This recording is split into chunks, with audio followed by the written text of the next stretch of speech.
Yes. So we'll define the elastic modulus now. Coefficient of elastic modulus.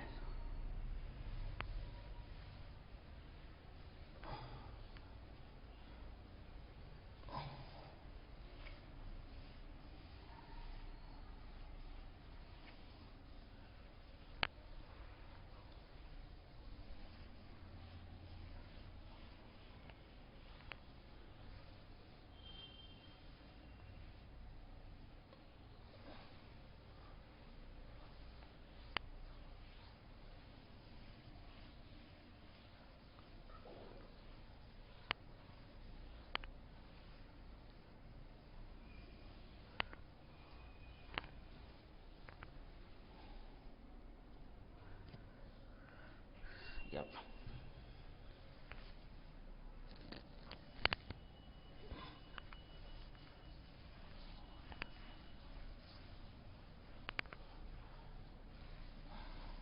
Yeah, we'll see. The next will be Hooke's law. Okay, so fundamental law, one of the important law. So Hooke's law we'll discuss. Hooke's law. So this talks about how stress and strain is related within elastic limit. So within elastic limit,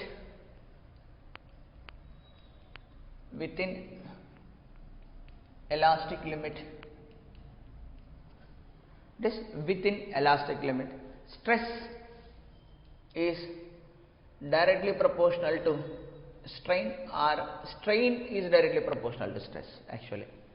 So how much strain is produced, that is decided by how much stress is applied. Okay, that proportionality constant sigma is equal to that proportional constant is E, and this is epsilon. So that E is equal to sigma upon epsilon. This E is known as the elastic moduli, elastic modulus of material of that object. It does not depend upon the length and the breadth and the height and the material. For copper, it has some elastic moduli. Iron, it has some elastic moduli. Steel, it has some value. Okay, now we need to discuss this for three cases. One will be when we apply a force, deforming force will be normal to the surface. Then there is a longitudinal stress, then corresponding longitudinal strain. When we apply the same force tangentially, then there is a shear stress. So three unnai kada manaki. So enti normal stress, shear stress. Normal stress lo, so length can be changed, that is longitudinal. Volume can be changed, that is the bulk. So that we need to comment here. So for 1D objects, I call it as a Young's modulus. Young's modulus. So Young's modulus. So how it will be defined? It will be defined like this. So they said there is a material, it can be wire or it can be rod. I have applied a force will be like this, normal to the surface. The forces are applied normal to the surface. Then there is a change in the length. A length of L will become L plus delta L. That is, change in the length will be delta L. Then Young's modulus will be is equal to, so normal stress divided by normal strain. So stress is restoring force, that is normal per unit area, divided by strain, change in length upon original length. So this can be rearranged. So F into L divided by A into delta L. This is the Young's modulus. See, Young's modulus is independent of F, L, A, delta L. Dani meeda depend avadu. That is the material property. Okay. So from here we can write, so for restoring force,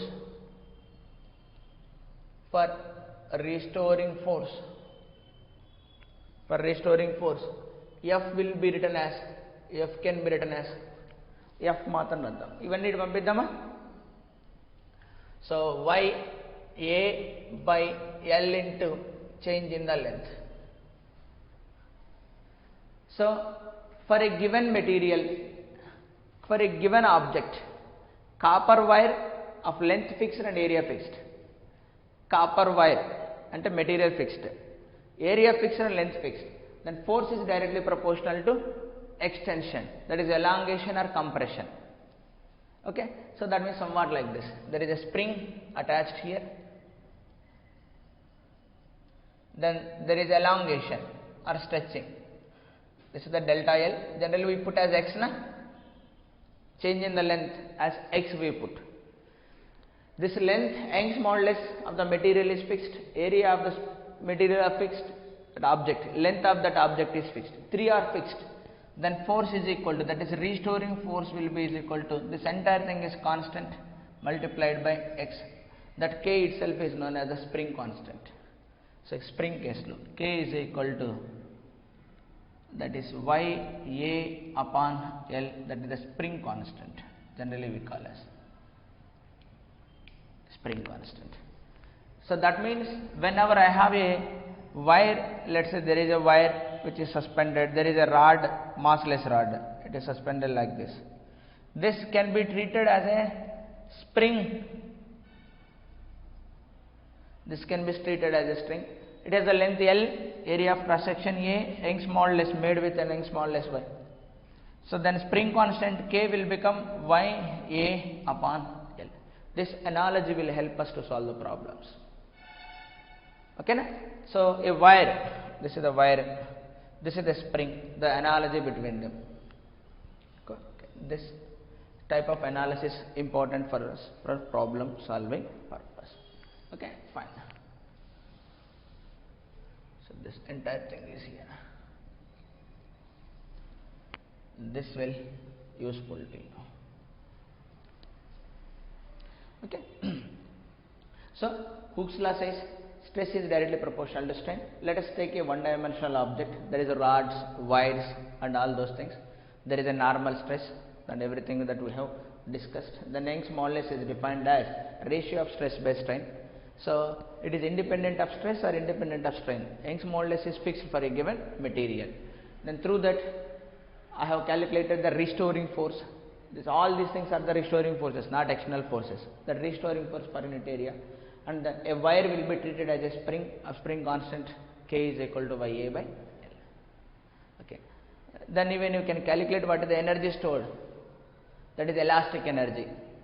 So that can be done, we will do it later. Then go for the bulk modulus. Go for the bulk modulus. So bulk modulus B. Bulk modulus B. So this is related to the volume. So that means, let's say there is a situation will be like this.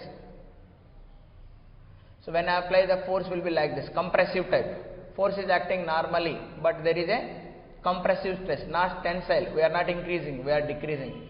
So tennis ball we are doing like this. So there is a decrease in the volume. So that force will be acting normally, remember.